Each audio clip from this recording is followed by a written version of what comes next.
Hello students, welcome back to NCERT physics पढ़ना channel. मेरा नाम है विक्रम और हम लोग पढ़ रहे हैं क्लास 12 की फिजिक्स।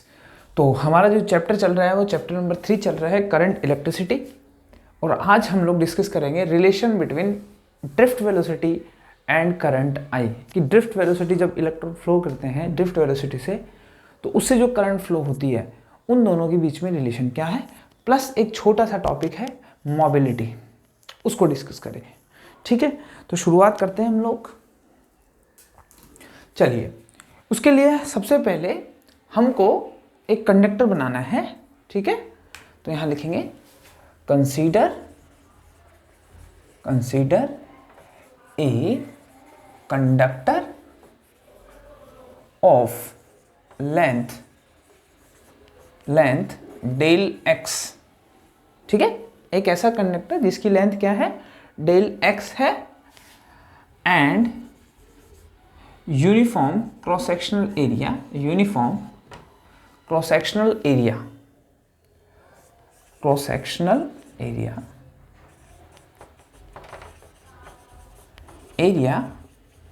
ए। ठीक है, चलिए ध्यान से देखिए इधर। तो ये कंडक्टर है हमारे पास एक, ठीक है।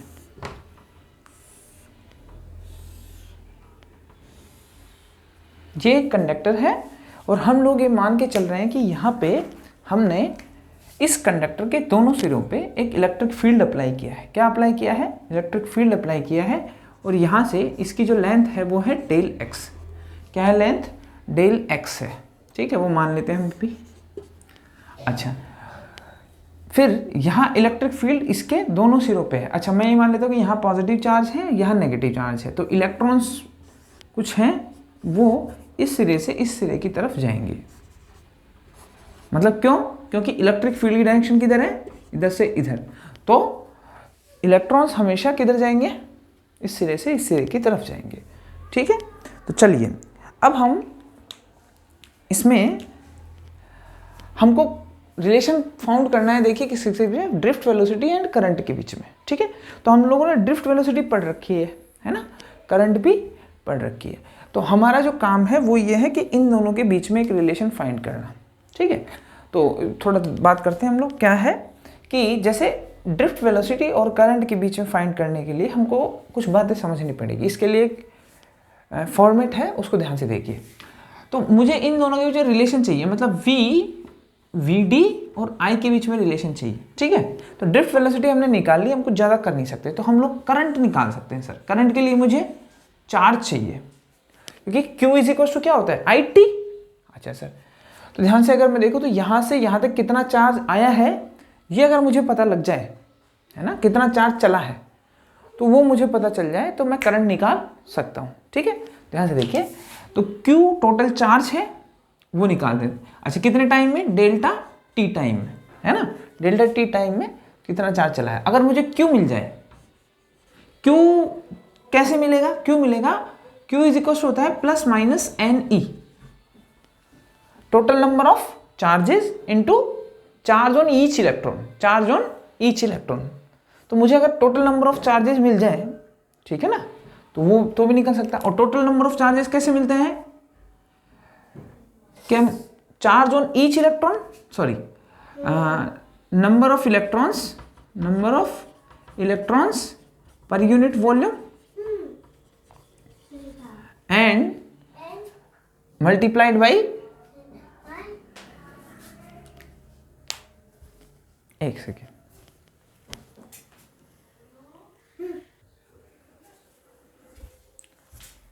ठीक है। तो हमारा सबसे पहला टारगेट है कि नंबर ऑफ इलेक्ट्रॉन फाइंड करें हम, टोटल नंबर ऑफ इलेक्ट्रॉन्स, फिर उससे चार्ज फाइंड करें, उस पर जितना होगा उन सब की वजह से चार्ज, उस वजह से करंट फाइंड करें और हम लोग इसको पता करें। ठीक है, चलिए, तो उसके लिए हम लोग यहाँ से थोड़ा सा देखते हैं। ऐसा मान के चलते हैं कि इलेक्ट्रॉन है ना, यहाँ से यहाँ तक जा रहे हैं, है ना। सबसे पहला जो हमारा काम है वो हम लोग ऐसे करेंगे कि let n is the number of electrons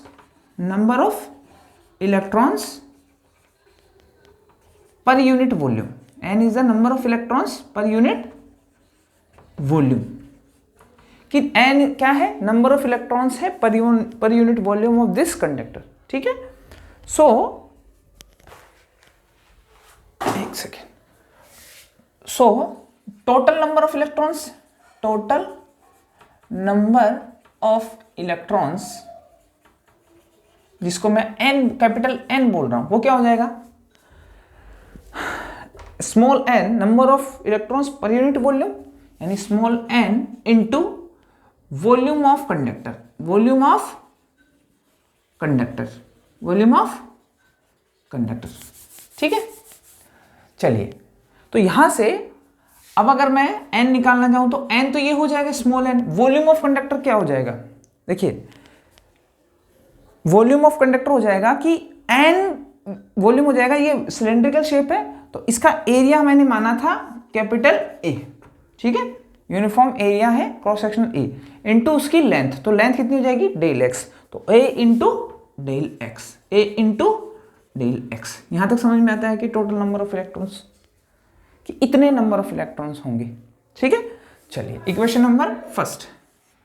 अब अगर हम इसको थोड़ा सा और देखें तो अब हमारा जो काम है वो ये देखना है कि डेल एक्स को निकालना है। क्या निकालना है, डेल एक्स को निकालना है। तो ध्यान से सुनिए, ये डिस्टेंस है यहां से यहां तक की, है ना, ये डिस्टेंस है यहां से यहां तक की, और ये जो इलेक्ट्रॉन जाएगा ना, जो यहां से यहां तक ट्रेवल करेगा, तो उसकी जो वेलोसिटी होगी उसको बोलेंगे ड्रिफ्ट वेलोसिटी। क्या बोलेंगे, ड्रिफ्ट वेलोसिटी। तो ध्यान से देखिए क्या होगा, वी नो क्या, we know drift velocity, drift velocity is equals to distance upon time.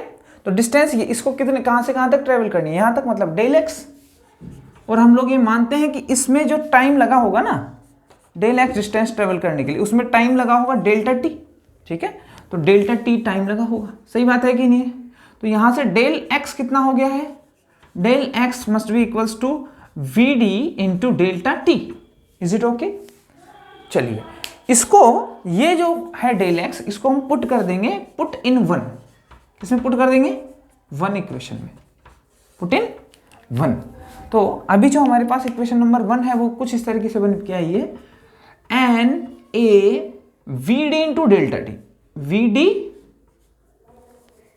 We T into delta T, बोलो सही है ना, V D into delta T. चलिए इसके बाद में ये हो गया हमारे पास, टोटल नंबर ऑफ इलेक्ट्रॉन्स आ गया। अच्छा, अगर ये टोटल नंबर ऑफ, अच्छा ये क्या है, इसको ध्यान से समझिए, distance travelled by, this is nothing but distance travelled by, distance travelled by each electron, travelled by each electron, her electron के द्वारा चली गई क्या है, ये डिस्टेंस है। ठीक है ना, कि एक इलेक्ट्रॉन जो डिस्टेंस ट्रेवल करता है कोई सा भी, वो डेल्टा टाइम में v D into delta t ही करेगा, सिंपल बात है। चलिए, तो ये टोटल नंबर ऑफ इलेक्ट्रॉन्स आ गए हमारे पास। सो चार्ज, टोटल चार्ज, इस ये जो वॉल्यूम है पूरा, इसमें टोटल चार्ज कितना रहेगा। So total charge, total charge, total charge कैसे देते हैं, Q is equal to plus minus N E. ठीक है, तो यहां ध्यान से देखिए, तो टोटल चार्ज Q मैंने बोला है, और ये टोटल चार्ज हो जाएगा Q एन ई, एन का मतलब नंबर ऑफ इलेक्ट्रॉन्स, तो नंबर ऑफ इलेक्ट्रॉन्स कितना है, कैपिटल एन, और charge on each, charge on one electron, ये हो जाएगा कितना, ई। बोलो सही है। अच्छा, यहाँ माइनस भी आता है, लेकिन हम यहाँ खाली इसका मैग्नीट्यूड कंसिडर कर रहे हैं। ठीक है, ये टोटल चार्ज का मैग्नीट्यूड कंसिडर कर रहे हैं। ठीक है, ये बात ध्यान रखिए। अच्छा, तो ये आ गया है यहाँ से, तो अगर मैं इसको पुट करूँ, है ना, फ्रॉम इक्वेशन 2, है ना, तो यहाँ से फ्रॉम इक्वेशन 2 क्या बोल सकते हैं अपन, Q is equals to N A, कहाँ क्या, हाँ, N A we D delta T, तो ऐसे कैसे है ये, और साथ में हो जाएगा E, क्या हो जाएगा, साथ में E हो जाएगा। ठीक है, तो एक तो ये हो गया n A we D into delta t into e. अभी मैं इसको इरेज कर रहा हूँ, ठीक है, इसको मैं इरेज कर रहा हूँ यहाँ से। तो एक्चुअली में Q आ गया है हमारे पास n A we D delta t into e. तो अब जो हमारे पास है, अब हमको, मैंने पहले आपको बता दिया था कि क्या क्या करना है। Q क्यू लाए हैं, इसका मतलब पहले हमको स्मॉल एन था, फिर कैपिटल एन लाए, फिर क्यू लेके आए हैं, अब हमको लाना है आई। तो आई इज इक्वल टू क्या होता है, क्यू अपॉन टी, है ना, इसको लिख सकते हैं we know I is equal to Q upon T. तो क्यू कितना है, अच्छा एक्चुअली में ध्यान से देखें तो इसके लिए अगर टी होगा तो वो टाइम कितना है, डेल्टा टी होगा यहां से, है ना। तो हम लोग क्या लिख सकते हैं कि N A E V D delta T divide by this term delta T, that is the current. ये क्या हो गया यहां से, current. N A we D delta T cut गया है यहां से। तो ध्यान से देखिए, ये रिलेशन है ड्रिफ्ट वेलोसिटी और करंट के बीच में, जिसका डेरिवेशन ये वाला है, यहां से यहां तक, जिसका डेरिवेशन ये वाला है। तो हमने निकाला है N A E V D, ठीक है। एक सेकेंड,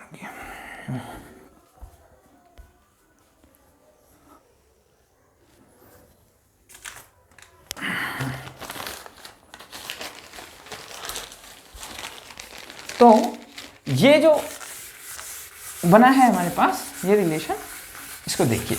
अब इसके आगे थोड़ा सा एक फॉर्म और है इसकी, अगर आप चाहो तो, बाद बाकी कोई जरूरत नहीं है ना। थोड़ा उसको देख लेते हैं एक बार।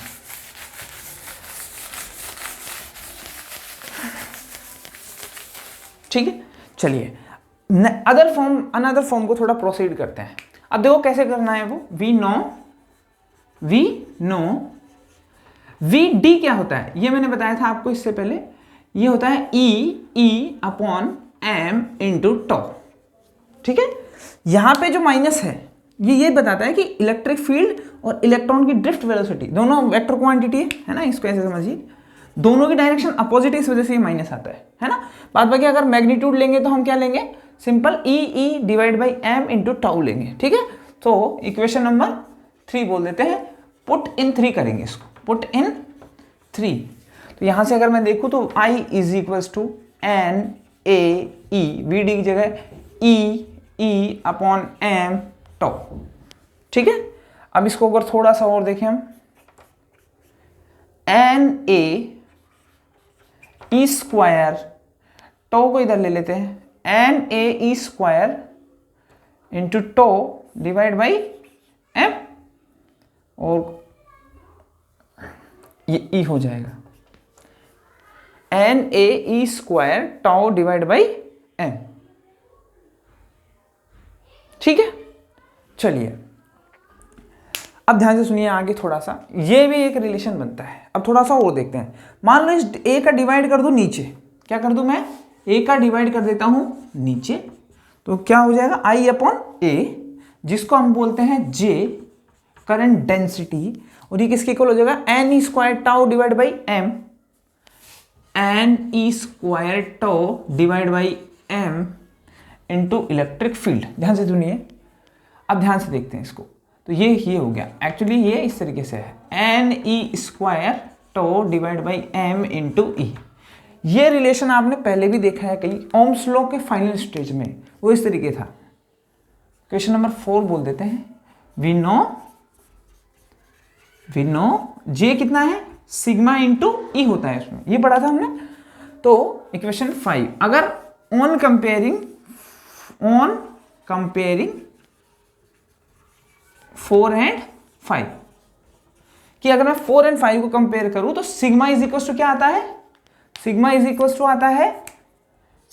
Equal to N E square tau upon M. तो हम कंडक्टिविटी को भी दिखाते हैं इससे। ठीक है, तो ये जो रिलेशन था वी डी इंटू आई, उसका कंप्लीट डेरिवेशन है। ठीक है, तो इसको आप एक बार देखिए, है ना। चलिए, और अब हम लोग नेक्स्ट डेरिवेशन की तरफ चलते हैं। डेरिवेशन ये सिंपल है, मोबिलिटी नेक्स्ट टॉपिक है हमारा। ठीक है, तो इसको देख लीजिए, इसमें अगर कोई प्रॉब्लम हो तो आप थोड़ा बताइए। ठीक है, तो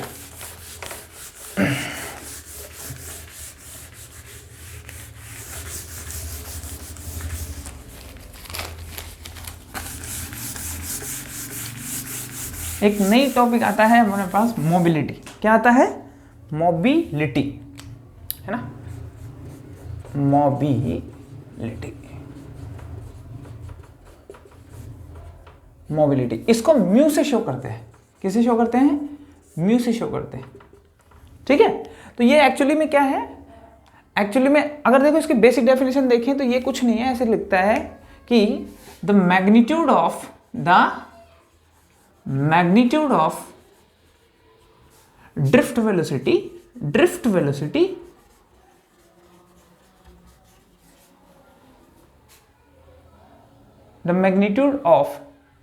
velocity per unit electric field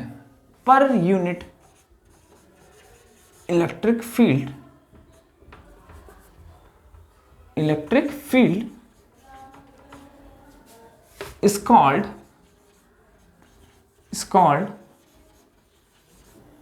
mobility